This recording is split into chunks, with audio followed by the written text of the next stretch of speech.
জন্ম দিলেই যে মা হয় এমন কোনো কথা নাই। নিজের ভাই বা বোনের সন্তানকে নিজের সন্তান মনে করে আদর যত্ন এবং ভালোবাসা দিয়ে লালন পালন করা খালামণিরাও এক প্রকার মা।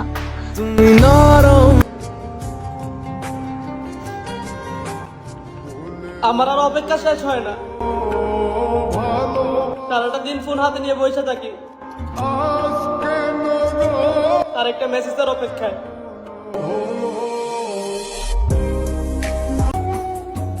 হতাশ হইও না জান, তোমার অনুপস্থিতিতে অন্য কাউকে খুঁজবো না আমি।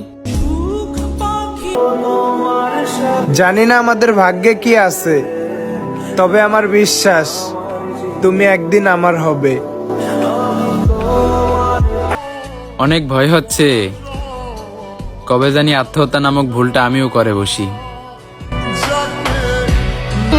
সম্পর্কের জন্য অর্থ নয় বিশ্বাসের প্রয়োজন, আর ভালোবাসার জন্য রূপ নয় সুন্দর একটা মনের প্রয়োজন হয়।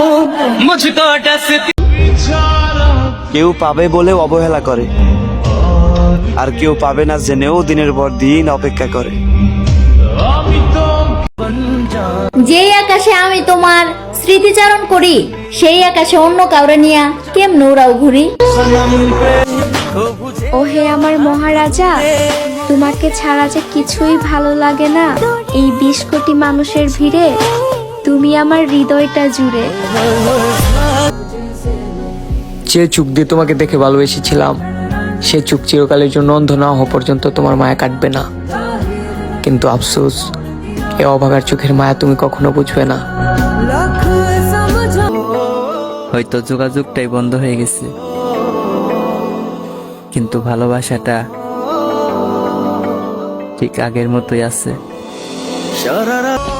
ফ্যামিলি মানবে না, সমাজ কি বলবে, এত কিছু দেখার টাইম আমার নাই।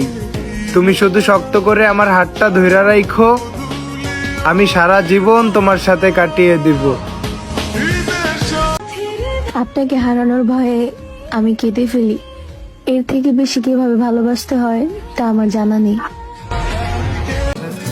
নারী, তুমি পুরুষের শাসনে কখনো বিরক্ত হইও না, কারণ একজন পুরুষই জানে অন্য পুরুষের নজর কেমন। যদি দুঃখের সময় একা থাকতে হয়, তাহলে সুখের সময়ও কাউকে দরকার নাই। আমার রূপকথার মতো কেউ নেই, শুধু আছো তুমি। জানি না আমি তোমার মাঝে কি দেখছি, শুধু জানি আমি তোমার মায়ায় পড়ে গেছি। আমার মোবাইলে সব থেকে ফেভারিট নোটিফিকেশন কি জানেন? আমার জানের মেসেজ। তুমি কখনো পুরনো হবে না প্রিয়, কারণ আমি তোমাকে রোজ নতুন করে ভালোবাসি। আমার কাছে আমার ফ্যামিলি আর বেস্ট ফ্রেন্ড দুটাই অনেক ইম্পর্টেন্ট, কারণ তারা কেউ আমাকে হাসতে শিখিয়েছে আর কেউ বাঁচতে।